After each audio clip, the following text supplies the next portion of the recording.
میرے پیارے بھائیوں، یہ سعید احمد لنڈی والے کے کچھ کلپ میرے پاس آئے ہیں اور اس نے تنظیمی معاملات کے اوپر جتنی گفتگو کی ہے اور تاریخی پس منظر کے حوالے سے بھی کہ کس طرح ڈاکٹر عثمانی رحمۃ اللہ علیہ کے بعد جو بھی جماعت میں معاملات اٹھے، یہ بالکل اس نے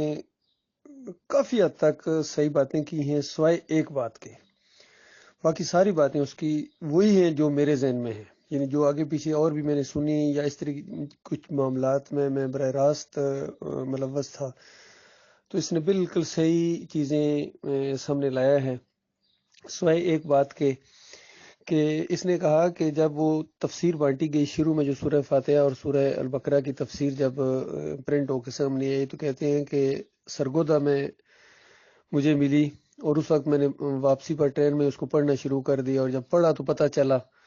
کہ اس میں وہ طاغوتوں کے نام نہیں ہیں۔ تو یہاں انہوں نے کچھ علمی خیانت کی ہے، کیونکہ پرنٹ ہونے سے پہلے بھی ان کی ایک بات مجھے معلوم ہو گئی تھی جو براہ راست میں نے ان کے منہ سے سنی تھی، اور یہ سارے اندروں اندر معاملہ کر رہے تھے۔ اس میں فیاض محمود تھا، سرفراز تھا، انیس الدین تھا، تو کوئی پروگرام تھا،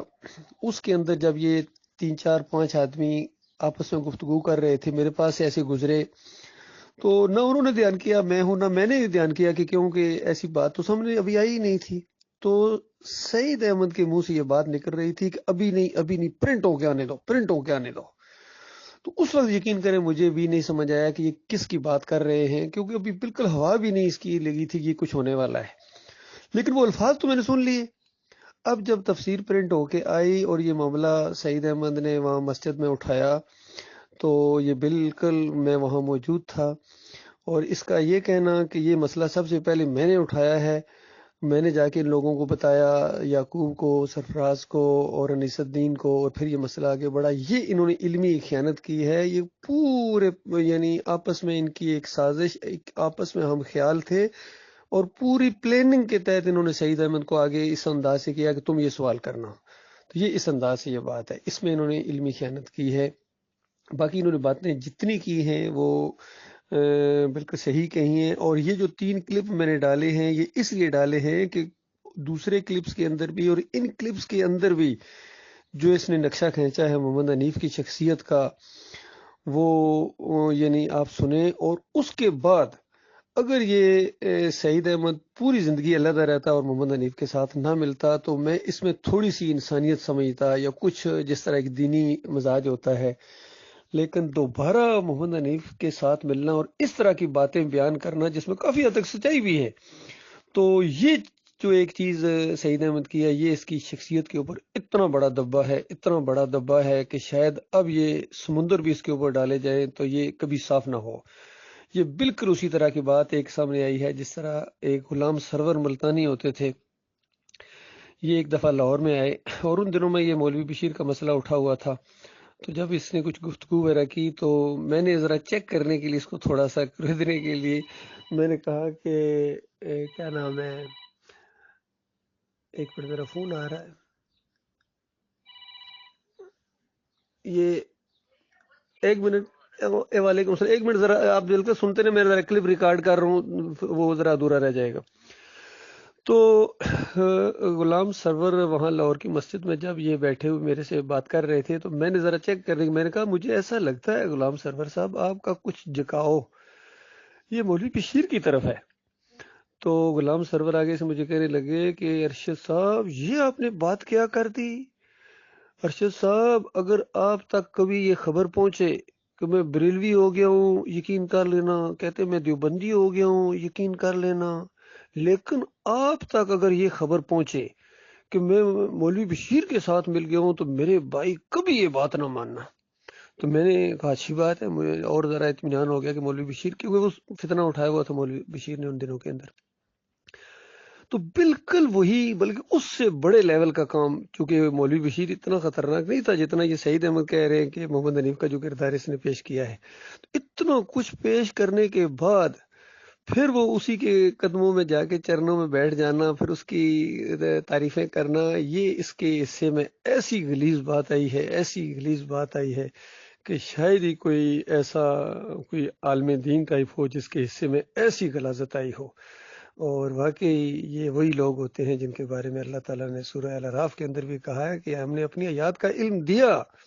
کیونکہ دیکھیں بڑے اچھے انداز سے یہ سارے تجزیے اس نے کیے ہیں اور پوری طرح کے کردار کو اس نے پیش کیا ہے، اس میں بالکل ہم ایگری ہیں۔ اور اگر یہ معاملہ کہ یعنی جس کو اتنا غلیظ کردار اس نے پیش کیا تو پھر اسی کی گود میں جا کے بیٹھنا، یہ انسان کی بدبختی کی، جہالت کی اور دنیا پرستی کی انتہا ہوتی ہے۔ تو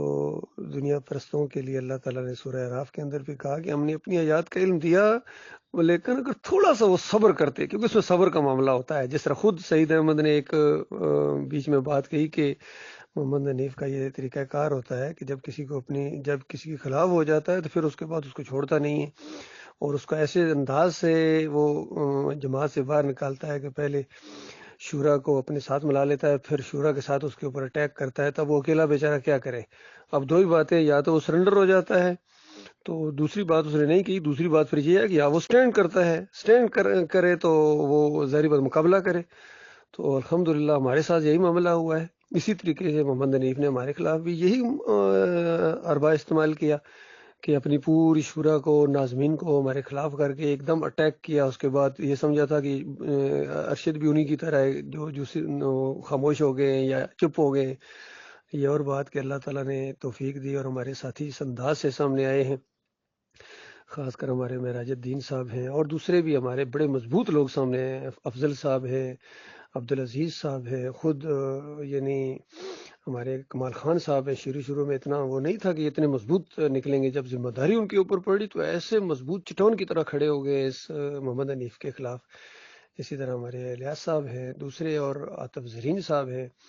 تو یہ سارا ایک مضبوط گروپ الحمدللہ اب قائم ہو گیا ہے، یہ پیچھے ہٹنے والا نہیں ہے۔ سعید احمد تمہاری طرح پھر دوبارہ جا کے اسی کے چرنوں میں بیٹھنے والا نہیں ہے، جس کے بارے میں تم نے کیسے الفاظ ادا کیے ہیں اس تینوں کلپس کے اندر سن لو۔ تو گویا آپ نے تو تھوکا ہوا کیا، وہ جو لفظ آپ نے استعمال کیا ہے وہ جا کے چاٹا ہے، تو یہ آپ کے حصے میں آیا ہے، بڑی یہ بدبختی ہے۔ تو بہرحال اپنے اپنے نصیب کی بات ہے بھائی۔ ہم تو اس پورے سارا جتنے اس نے سارے لوگوں کے نام لیے ہیں، واقعی ان کے بارے میں ہماری یہی رائے ہے، چاہے جو اس نے یعقوب علی کے بارے میں، سرفراز کے بارے میں، حکیم رمضان کے بارے میں، فیاض محمود باجوہ کے بارے میں، اور یہ دائی اور اختر بیگ کے بارے میں جو اس نے تجزیہ کیا ہے، بالکل ہماری بھی یہی رائے ہے۔ اور ان سب سے بری رائے سعید احمد کے لیے ہے، کیونکہ اس نے وہ جرم کیا ہے جو شاید ہی کسی کے حصے میں آیا ہو۔ تو یہ معاملہ ہے میرے بھائیوں۔